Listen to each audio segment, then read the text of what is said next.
Hello and welcome to the Prospect Blueprint. I'm Kelly Kleinman. Today we have with us Jonathan Koch, one of the most motivational and genuine human beings I've had the pleasure of knowing for over 30 years. He's known some incredible challenges and has overcome them because, quite frankly, he has the heart of a champion. Something he's been able to convey to his lovely daughter, Ariana. Jana, welcome. Thank you, Kelly. It's good to be here. Pleasure to have you, of course. Actually, it's good to be anywhere. Yeah. We're going to get into that in a second. Jono's story is actually quite remarkable. Suffice to say, it's all over Google because he fought a fight for his life that few actually win.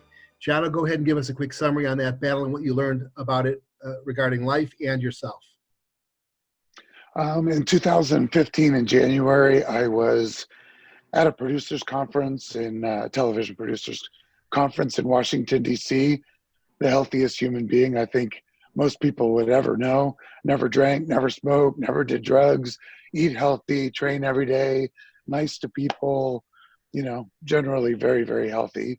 And I just wasn't feeling well when I got there. And about 20 hours later, the doctor at the ER at GW Hospital, while I was being a little feisty, tried to settle me down by telling me the truth, which was that I was probably going to die that night, and that I should call my daughter Ariana. And since then, we've had quite a fight for our lives, and it's been an incredible experience, to say the least. Now, that was in 2015. He's had, well, let's see, you lost your left hand. You had a left hand transplant, and it's a brilliant one that few people have the same result that you had. You're able to use your left hand very well. It's almost impossible to tell. The surgeon did a remarkable job. You lost, let's see, part of your right foot, your left leg, and part of your right hand. But here he is today. And it's a testament to his strength and his fortitude. Now, with that said, this podcast is designated to help parents and their prospective sons and daughters succeed in sports from level to level. And before we get into your journey with the lovely Ariana in water polo, tell us about your journey as a wrestler in high school and in college. Now, you led me to believe that you sucked. And he was very self-deprecating for years, and so we thought, okay, he just wasn't a good wrestler. But then one day it occurred to me that you could never let yourself be bad. You'll never suck at anything. What was your record in high school and then at Shippensburg? Well, Shippensburg, I didn't get on the mat because I really wasn't a Division I college talent. I've been around the greatest wrestlers in the world even in my very young life. So when I say I sucked, it's all in the relative perspective of having world champions on my high school team and national champions and state champions, and just being the one who got the most out of their talent. In high school, I won the coaches award.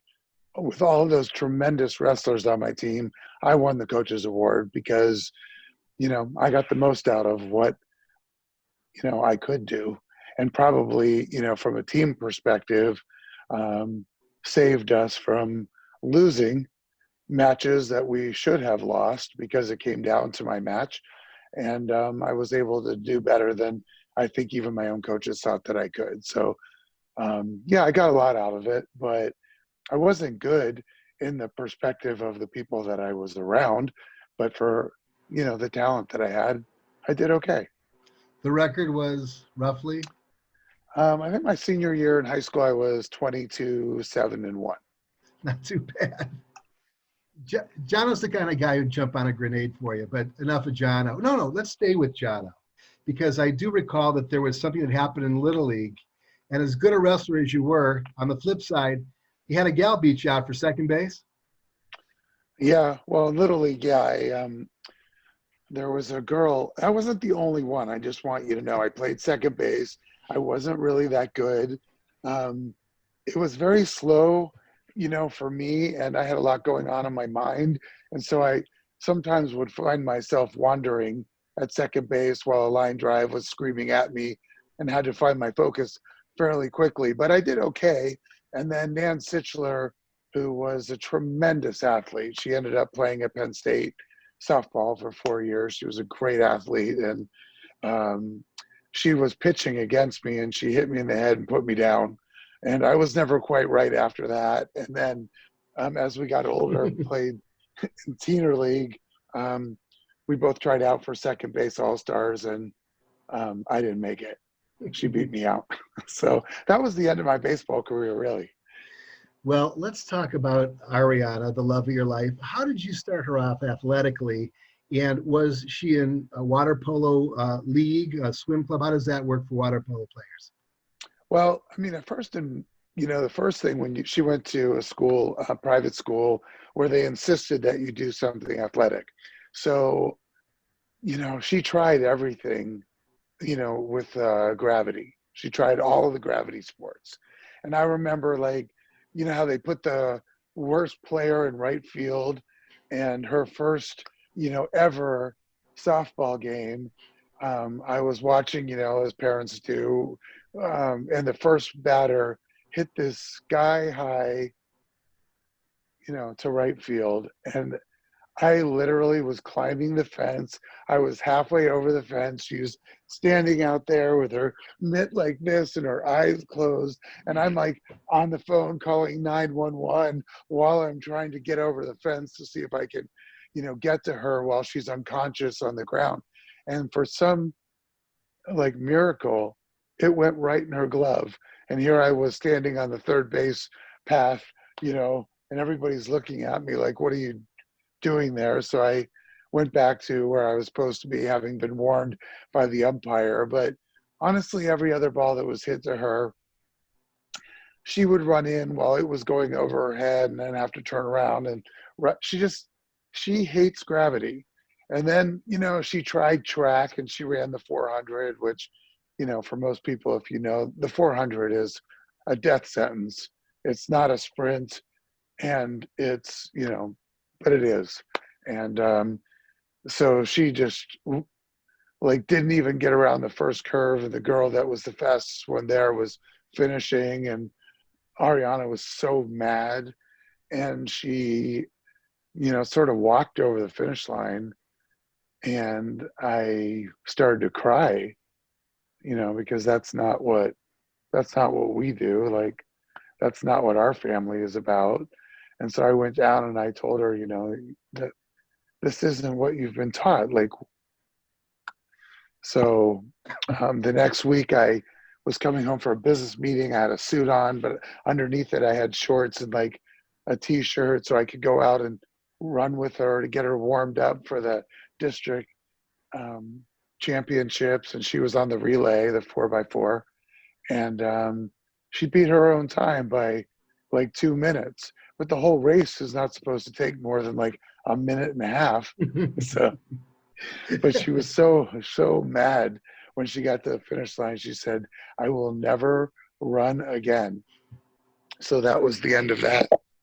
And then she got in the pool. Like, water polo was not even a thing at her school. They were just starting first year.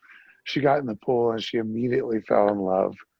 And they had a goalie who will be the Olympic goalie for the United States in the next Olympics. She's number one at UFC, and she was the goalie on this team.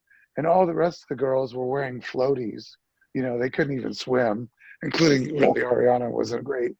And Amanda, who's this incredible goalie who was like 6'1", and she had a rocket arm, and she was scoring goals from the goal to goal, while the other girls were just kind of swimming around endlessly. So, but Ariana fell in love with it. She fell in love with being part of the team, and she fell in love with the idea that she could grow with them. And she ended, along with one other girl, as a senior, she ended up being the star of that team. But Which is interesting because she didn't have any real interest in sports before she got into high school.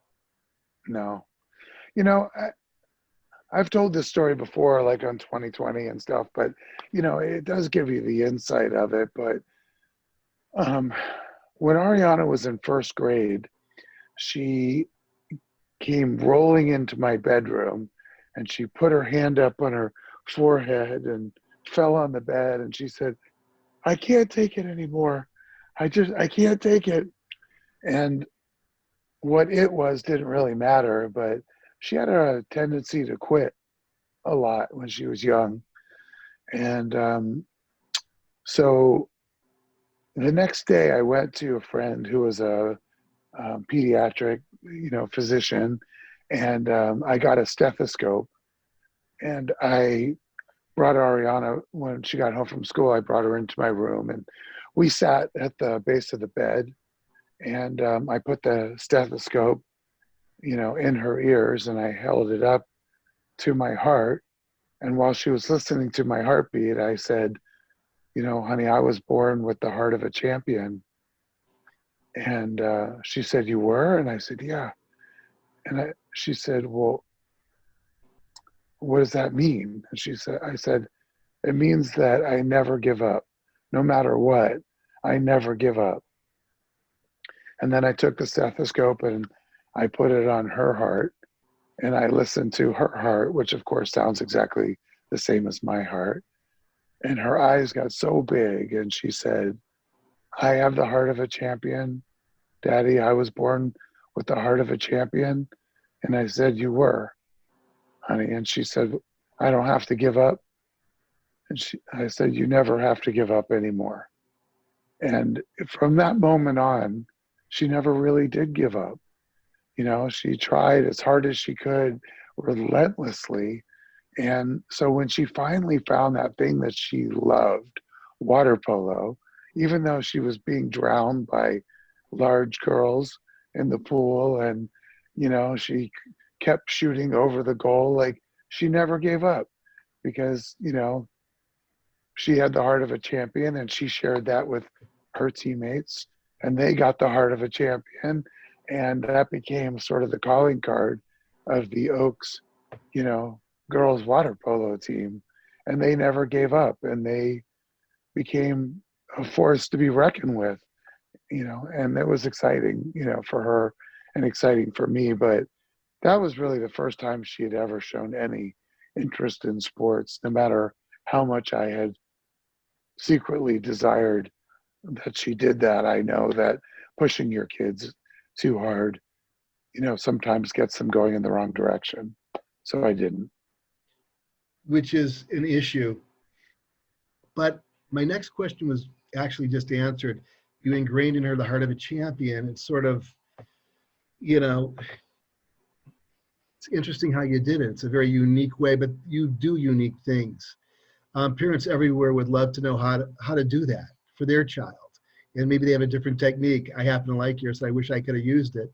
But so is it within the parent? Is it within the child? And clearly it can be learned, but it really has to be felt. There has to be a substantial amount of energy and love and affection vibe between mom and dad. And it probably needs to be done at a fairly young age. Would you agree?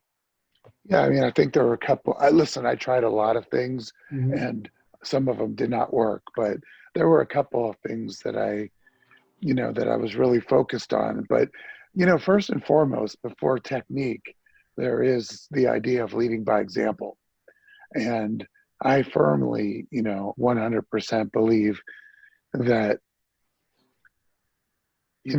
coaching and parenting, fine line between that, right? Like, as a parent, you have to find a way to connect to your kid that gives them the best opportunity to ingest the message and, and live by whatever it is that you're trying to teach them to the best of their ability to do that. But, great coaches, that's the same thing. When I think most people's high school coaches, if you were a great athlete, your high school coach was an important person in your life. Well, my high school coach was sort of a knuckle dragger, mouth breather. Like, you never in a million years think that he knew the psychology of, working with individuals, but he did. And, as a wrestler, you would line up and all the other wrestlers would make a tunnel. And then when it was your time, your coach would come up and give you final instructions and then send you through the tunnel onto the mat. But my coach would always like slam his hands, slap all of the kids on their ears. Bam, bam, bam. to make them feel like mad, so that by the time they got onto the mat, they were furious. And that gave them the energy to go out there and perform their best. And so that isn't really my thing. I didn't really like it. So the first time I ever got to wrestle varsity, and it was my time, and the tunnel was made, and I went up there, and I kind of cringed, and I, prepared myself for being clobbered by my coach. And I didn't feel anything. He didn't hit me on the ears. And finally I, opened my eyes, and he put his hands on my ears, on my headgear, and he said, "Don't let me down."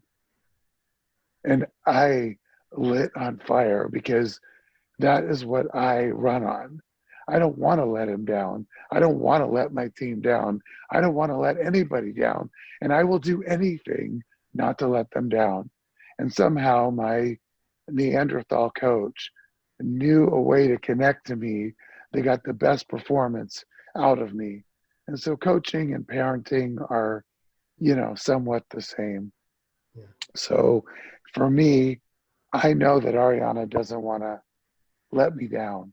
I know she didn't, and so I was able to connect to her by, talking to her about the heart of a champion, and about the responsibility that comes with having the heart of a champion, that not only are you not able to quit, but it's up to you to make sure that the other kids on your team don't quit either. And she took that leadership role, very much to heart. So I think if you're trying to connect to your kid, you have to figure out how to spin the dials to make sure that that story resonates with them. Um, I don't know about you and your kids, but Ariana was very overreactive. Like when something happened that she didn't want to have happen, she would really react like a volcano. And so we went to the NBA All-Star game, the skills competition, and when it was in LA. And so one day I told her it was time for bed, and she came unglued, and you know, um, I went into my closet and I took down the little things, the cards that they gave us at the slam dunk competition to rate the dunks. So it was like 1 through 10. And so I told Ariana, I said, look, everything can't be a 10 because I don't know how to react to you. So from now on, whenever you're upset, I want you to take these, go into your room and get one of these. And one is the world is beautiful and everything is all right. And 10 is the world is on fire and we're all going to die. And figure out how upset you are. So the first time it happened, she was like, you know, I want cookies. How many can I have? And I said 3. And she stormed off, went into her room, and she came back and she was holding a 4. And she was staring at me with a 4, staring a hole in me. So over time, we did this for probably like a year and a half. And when it was time to go to bed, and she'd say, I don't want to go to bed. And I'd say, well, you're obviously ready to be your own parent. I did the best that I could. And I wish you the best of luck. And she'd roll into her room and she'd come out and she'd grab a 3 and she'd stare a hole in me.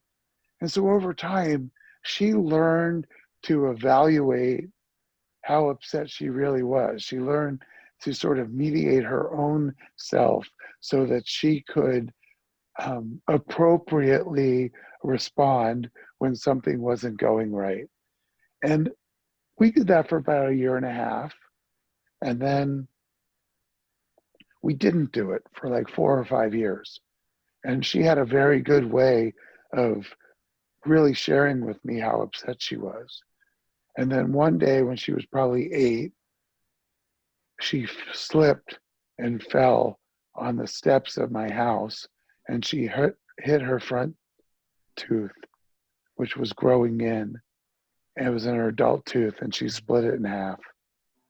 And she got up, and I really didn't even see what happened. And she put her hand over her mouth and she said, 10, 10, 10, 10. And, I realized that that bit of parenting really worked because she broke her adult tooth in half. That was a 10. I got it, you Yeah, know? I'd say. Yeah. So I realized that, that mechanism that I gave her to judge how upset she was really changed even today as a 21-year-old person. Like she doesn't overreact to things. And she hasn't, I never had a single bad day with her from the time she was, 8 until the time she was 21. Everything was exactly what it was. And that was a much easier way to deal with it. So I think you have to figure out how to tune your kids the right way so that they react in a way that I didn't ask her to be a robot and never react. I asked her to react in kind with what was really going on. And I can't tell you how many of my friends have taken those cards or playing cards or written cards out or whatever they had to do to help their kids not to blow their stack on every single thing that happened. So I think that was one way where I kind of instilled in her a way to react appropriately. Well, it sounds like you worked on the mental game before the physical game.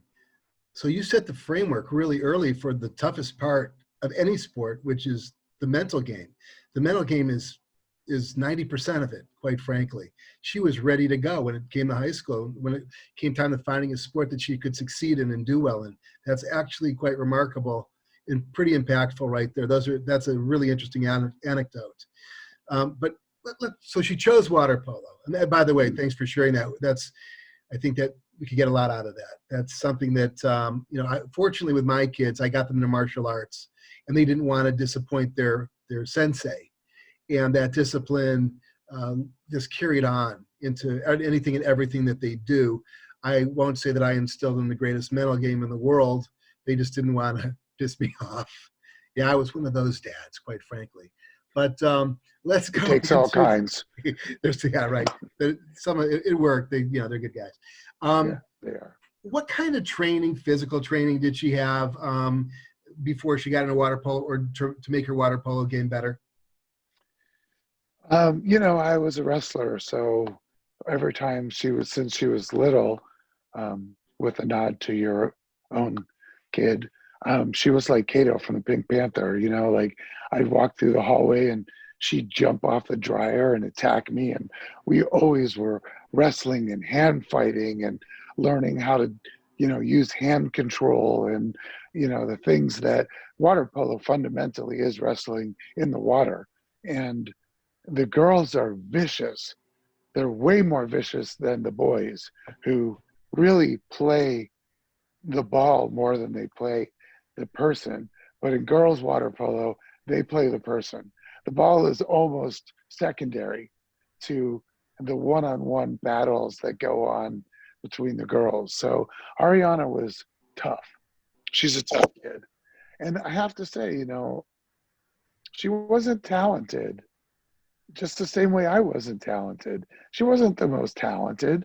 She was the hardest working one, So um, on a new team that wasn't, 30 years of great water polo, being hardworking and being coachable and having the right attitude and being fierce was really, much of the battle. She just,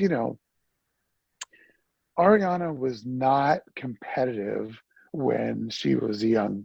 She wasn't into it. Like I was competitive, I started wrestling when I was 5. Mm. So, the first match when you're 5 years old, the first match, everybody's crying and you're just upset. You're both upset, so it just becomes it's a very, in Pennsylvania, all the parents throw their kids on the mat when you're 5 and everybody's crying and it's a disaster and you're wearing cowboy boots or whatever, but growing up in California, Ariana was a peace and love kid and she wasn't very competitive. But their first year, they ended up playing Malibu for the conference championship, which was really the blind versus the blind, the land of misfit toys. They were wearing like those arm floaties. It was just Amanda and the rest of the team. But Amanda, the goalie, was so good that they made it to the finals of the Mhm. district championship. And they were losing like 4-2 in the fourth. And I remember I was in a suit, I raced it there, and the place was packed. The whole pool was crazy packed, and everybody was going crazy. And Ariana was being guarded by this little redheaded girl. And this little redheaded girl, when nobody was looking except for me, because as a parent, you watch your kid, you don't watch the ball. And I was watching, and this little redheaded girl grabbed Ariana by the back of the head and headbutted her. And Ariana was facing me, and like her head went back like this, and then she came up and she had these eyes like, I am going to murder you. She wasn't upset. She was mad. And like, it was the first time I ever really saw a competitive spirit in Mhm. her. And she and this girl like had this WWE match going on away from the ball. Like nobody was even paying attention to them, but it was the first time. And Ariana got the ball and she was just so furious. She got the ball, she swam over top of that girl, and she scored for her first time in their whole life. She scored a goal, and it was 4-3. And then it was 4-4, and they went into overtime, and Amanda scored from the goal. She scored a goal, and they From the won goal. from the goal. And Ariana got out of the pool, and all the kids were celebrating, and she didn't even go to her team. She ran straight to me and she jumped into my arms, soaking wet. My suit was soaking wet, and she jumped into my arms and, she said, thank you. It was, really, sorry. Yeah, It that's was okay. really quite, it was Yeah, really quite an amazing moment because yeah, I didn't think she even knew what I did for yeah, her, but she did, and yeah. she was so grateful. And then she jumped out of my arms and jumped into the pool with her team. You know, her water polo life just exploded. Yeah. And she just loved being part of a team. She just loved doing it like I did for them more than she cared about doing it for herself. Yeah. And that became her kind of her MO. And she had the Olympic assistant men's water polo coach was the head coach at her school. So she had a great coach who sort of took it from there, Sure. because I didn't really have anything to offer. I was still learning water polo. And Jack was an amazing coach. And he took Ariana under his wing, and, off they went. She would run. She would do whatever she could do to get better. It's hard to train for water polo, Yeah, I was just gonna say, if you're not in the pool. except for to swim. Hmm. You swim instead of run, Yeah. right? Like if you're a gravity sport, person like me Yeah. or like if you're a wrestler, you run. If you're a baseball player, you run. But if you're a water polo player, you swim. And so she was on the swim team, and, you know, she didn't like it very much, but that was the equivalent of distance running was distance swimming. Yeah, So sure. she swam. Yeah. Well, there was something else that she didn't like that much. You know what I'm talking about? Tell us about the visit to the principal. Well, I mean, you have to be eligible, which, when I grew up was not a high bar. Right, right. Basically, Nor myself. Yeah, yeah, like breathing in and out, that you were eligible, like yeah. Breathing in and out. as a star wrestler in high school, I'd starve myself for days on end to make weight, and they would let me out of class to go lay down.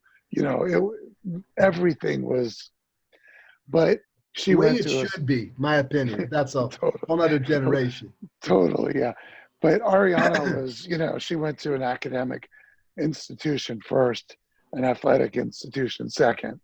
So the first semester of ninth grade, I got a call, as did her mom, that Ariana was on academic probation, like immediately, the second she got into high school.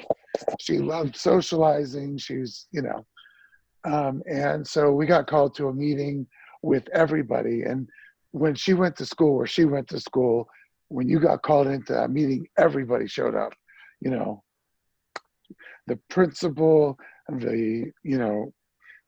all of her counselors, all of her teachers, The the AD. head, yeah, the AD, like everybody was there. I did even get the feeling that Jesus was there. And Christian school, by so, the way. Mm-hmm. yeah, so we sat down. I was in a suit. Ariana was, dressed in her uniform, and her mom was dressed in like a dress, because this was like such a big deal to our family, like what was going on here. And Ariana was just so embarrassed. And so the headmaster of the school addressed Ariana directly, and he said, well, Ariana, how much homework do you do? And she really gave it some thought. I got to give her credit. She really gave it some thought, and she said, I'd say about 3 hours. And the headmaster kind of threw his head back, and he was like, 3 hours? He said, like, most of the kids that go to school here that do 3 hours of homework a night are doing a lot better than you're doing, Ariana. And she looked at me, and then she looked at him, and she was like, a night? And so she thought he meant a week. So therein lies the problem. So I could not stop laughing because her delivery was so amazing. A night. But She's aghast. yeah, she was really like, yeah, very upset. Mm-hmm. So, we realized what the problem was, that she wasn't, but she was not a good student, but she tried hard, and she maintained her eligibility, just through the sheer will, to do it. I wasn't a good student either, but we did everything we could and afforded her every opportunity to try to get her grades up. And it was an opportunity for me to teach her that, everybody's great at the things that they love, but if you don't like school and you love water polo and that's all you pay attention to, you'll never be eligible. You have to do the things that you don't want to do so that you can do the things that you want to do. I think that's life in general, right? And try harder at the things you hate than you do the things you love, because it's so much tougher. And it was a good learning, but it was also really hard for her to be a good student. But she did it. And in her last semester of high school, she got a 3.5 at like a really great school.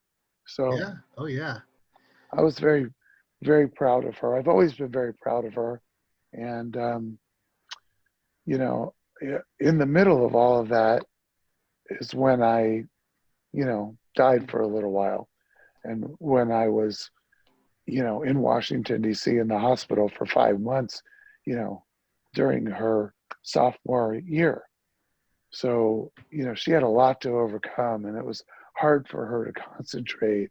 But when I got back and I was able to, really understand what was going on and talk to her, and I was so proud of her for the grades that she got. And she said, I did it for you, Daddy, Yeah. And that, again, that leads me to one of the fundamental. I wrote a Daddy-ifesto for Ariana that's about 23 fundamental points of life, so that when she's lost, she can read it and remember the things that she loves about herself and the things that are important in life. And, one of them is that when you're only doing something for yourself, it's very easy to let yourself down. It's very easy to give in when you're only doing it for yourself. But when you believe in doing it for your coach, your teammates, your brothers and sisters, your friends, and your parents.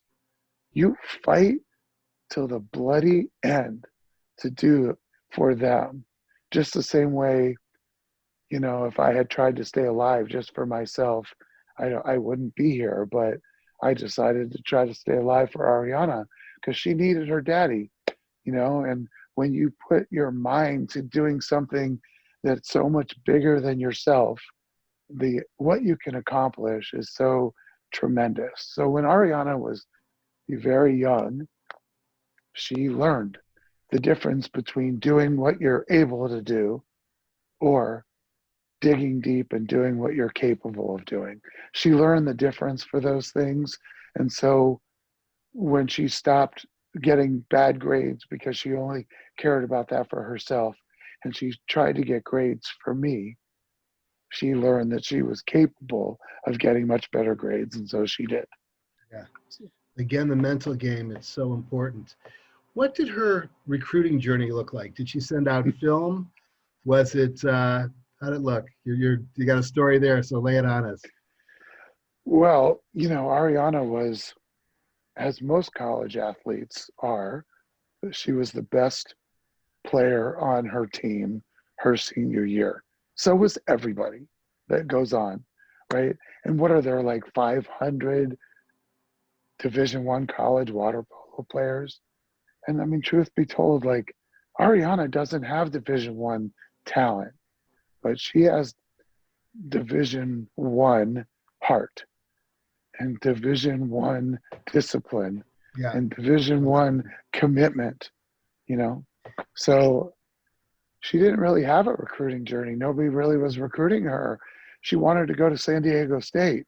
And to be honest, I didn't think she had the grades to go to San Diego State. And she wanted to play water polo. She played Junior Olympics and they took a bronze medal in Junior Olympics, which was pretty good. And she had a good tournament.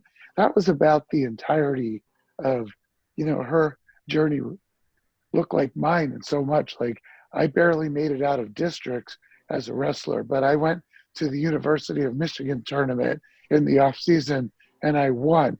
And I pinned, two national champion prep school national champions in the tournament, and I won. And the University of Michigan coach came up to me and he said, "Jonathan, would you like to apply to the University of Michigan and consider wrestling at Michigan?" And I said, "Sir, coach, I would love that, but I don't know what came over me. But if you really knew, what I was and who I was as a wrestler, you wouldn't even be talking to me, you know. So I appreciate it, but no, I I thought you were wouldn't." going to turn him down because you're a diehard Nittany Lion fan from Penn State. But I didn't go, and I guess that. Okay. But it was just like I had this like magic Caddyshack tournament. Interesting. Yeah. Everything went great, and Ariana kind of had Hmm. that in Junior Olympics. So the assistant coach at San Diego State Wait a had minute. seen her. I got to spank you for saying that to the Michigan coach. How dare you? He was offering you.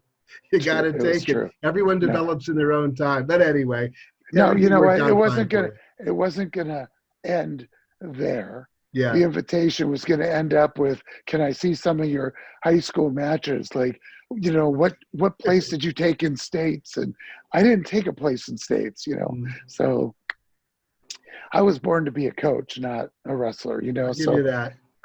So he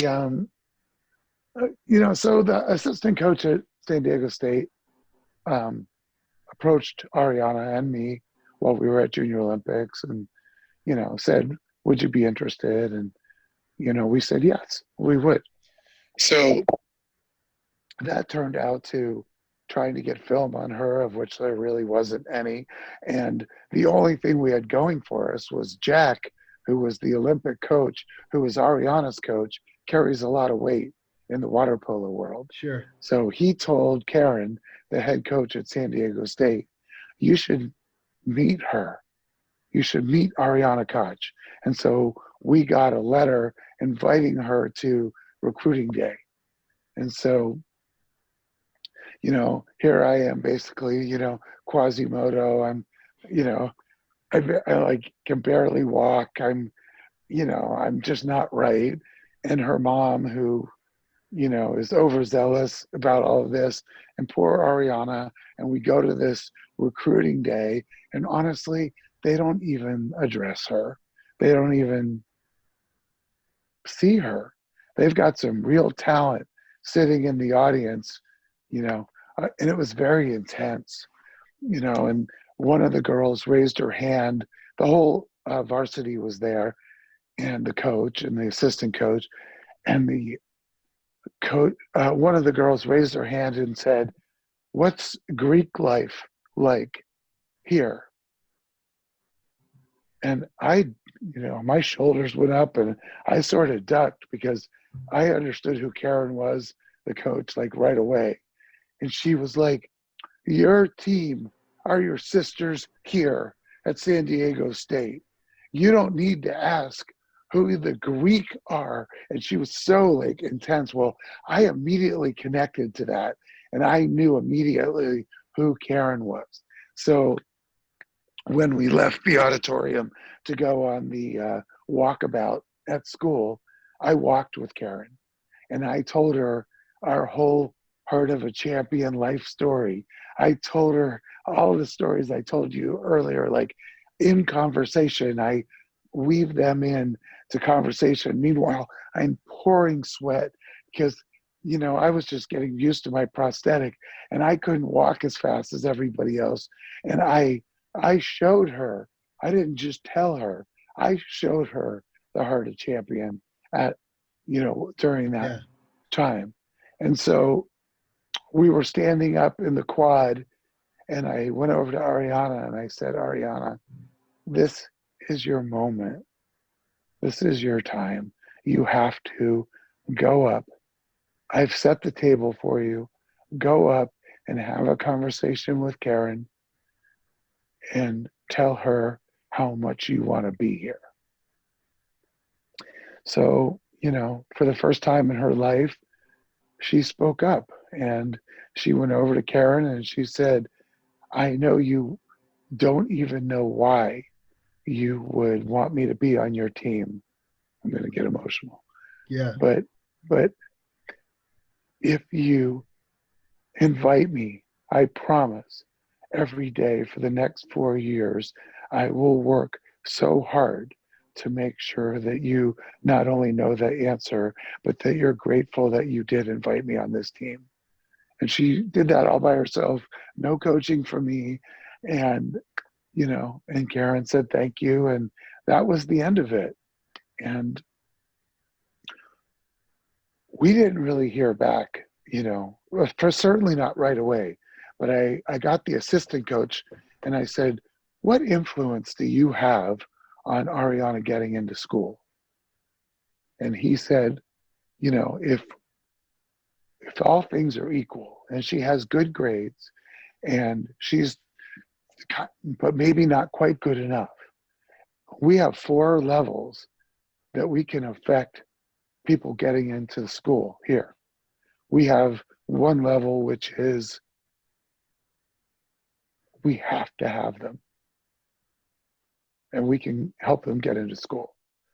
And then we have different levels where, you know, depending on their circumstances, we can help them get into school.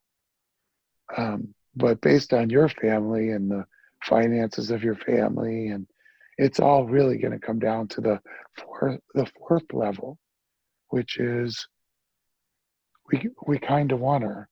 We want to give her a chance.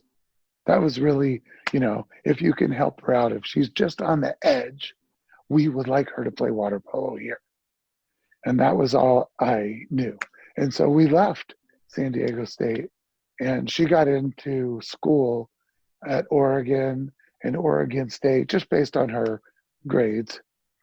Neither of them had, Oregon didn't have water polo, but they were the national champions in club water polo. Mm-hmm. So we thought maybe, that's where she was going to end up. And, we were preparing ourselves for that. And one day Ariana came home from school and she came into the house, and I was working with my trainer in rehab, and I've seen Ariana cry maybe 3 times in her whole life, not as a baby, but once she got to the point where she was a, human being. Um, one of them was when she broke her tooth. And she came in and just tears were just rolling down her face. And, she just grabbed me and she didn't say anything. And I said, "Did you get in?" And she said, I did get in. I Yeah. got in. They invited me to be, a preferred walk on, at San Diego State, and I'm going to play water polo. So, you know, it Great. was like the greatest day of my life, Yeah. because she worked at it, she wanted it, and she made it happen by the sheer will Yeah. of, how she was raised to have that will and to never let anything stop her from getting in. And I know it was by the sheer, you know, Yeah. but it turned out that this other girl that they really wanted and that they invited to get into school as a preferred walk-on had enrolled at San Diego State. And the second she did, she told them, "I'm not interested in playing water polo anymore." And so Karen, the coach, and they were so upset and so discouraged. They sat around a table, all of them, and they said, "We need to give this position to somebody who really, really wants to be here." And all of them, as far as I heard, all of them at the same time said, "Ariana Koch." And so, she got in. So Yeah. that was it. It's a great story. There's nothing like when you get accepted to a college. It really doesn't matter what level. There's many different levels, and just getting accepted to go to college for many people is enough. But to be able to do it on an athletic level, which is what this show is all about, is absolutely the most special experience you can have. I actually have a picture of my boys telling the coach, "I think we're in," which is Yeah. like, Yeah, incredible. that was You amazing. know, Well, you did, I mean, you and I, yeah, we came about things so differently. You've outlined a couple of times because I think anybody that's listening to this, might not be interested in the mental part of it. You came about from the physical standpoint. You really coached your kids to perform at the peak level that they were capable of doing, which did have a mental component to it. But physically, you taught your kids how to get faster and stronger and how to see the ball and how to go to the cages and work, you know. And I didn't get involved with any of that with Ariana, you know. The only thing I did was teach her how to forget about what she was able to do and understand what she was capable of doing and find that extra, when Ariana was, I had a 6'7", 280-pound monster who was my rehab, trainer. I got rid of all the rehab people because they didn't know how to train somebody who had the heart that I did.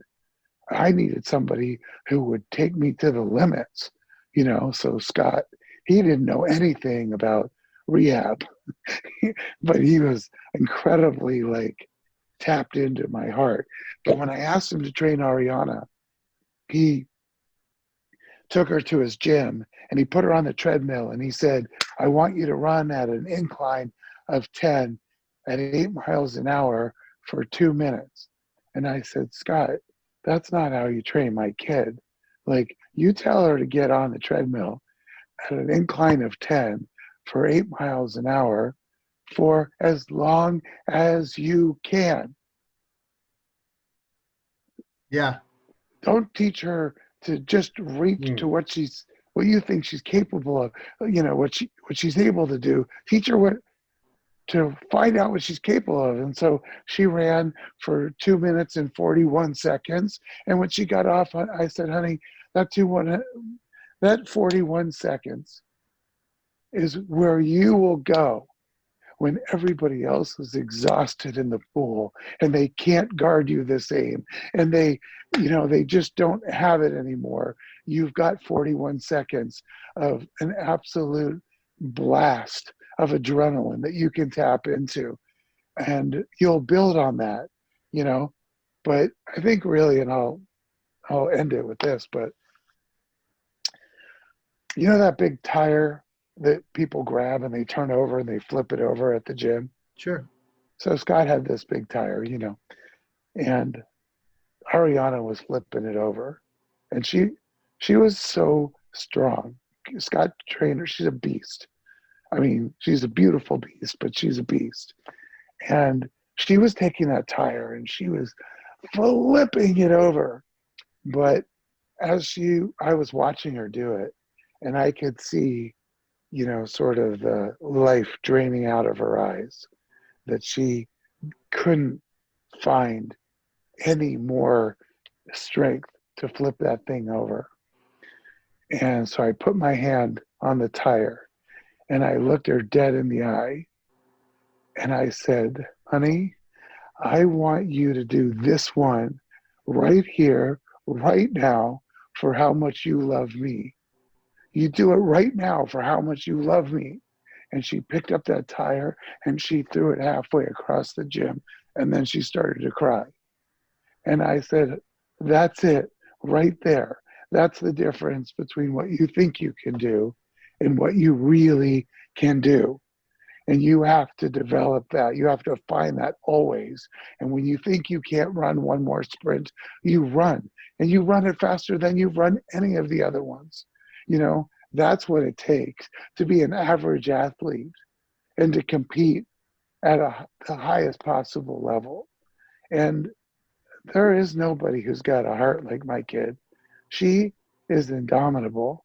And when it came to me getting sick and her having to dig down and fight through something so terrible for her, you know, she saw me the first time.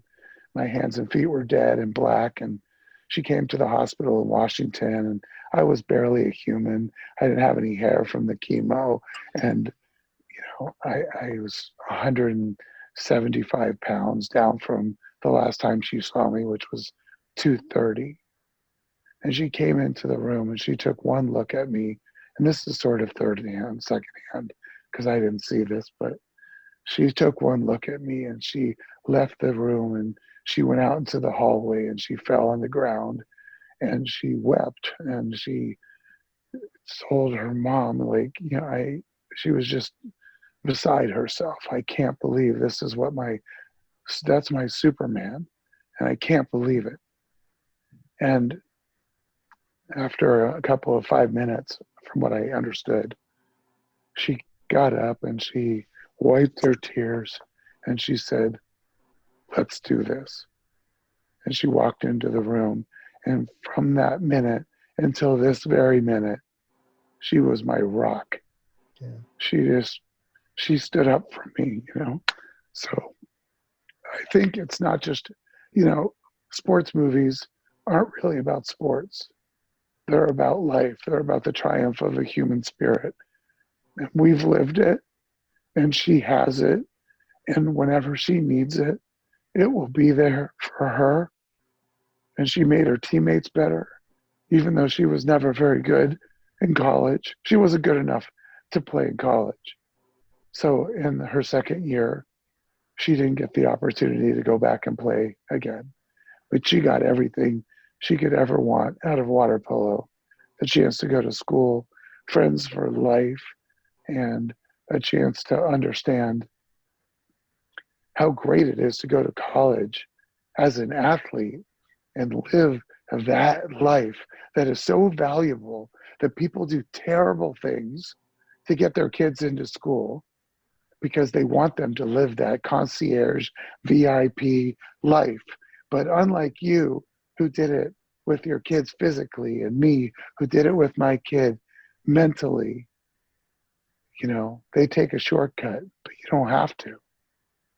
You don't have to. You just have to do what's right by your kid and believe in them and do it for them and not for yourself, and teach them to find what's great about themselves and what they love about themselves, and then how to articulate that and tell the coaches and show the coaches in those moments when maybe they don't have the film why every coach, I was a coach, I was a high school coach, every coach wishes that they had a Cato and a Casey, and they wishes that they had a Kelly, and they wish they had an Ariana, and they wish that they had a Jonathan, because yeah, they're going to have the superstars that are so natural and, you know, will someday play in the Olympics or be pro.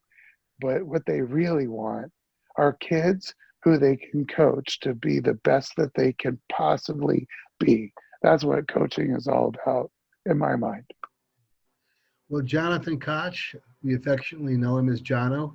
It was a pleasure to have you with us today and sharing your journey with Ariana. Thank you so much.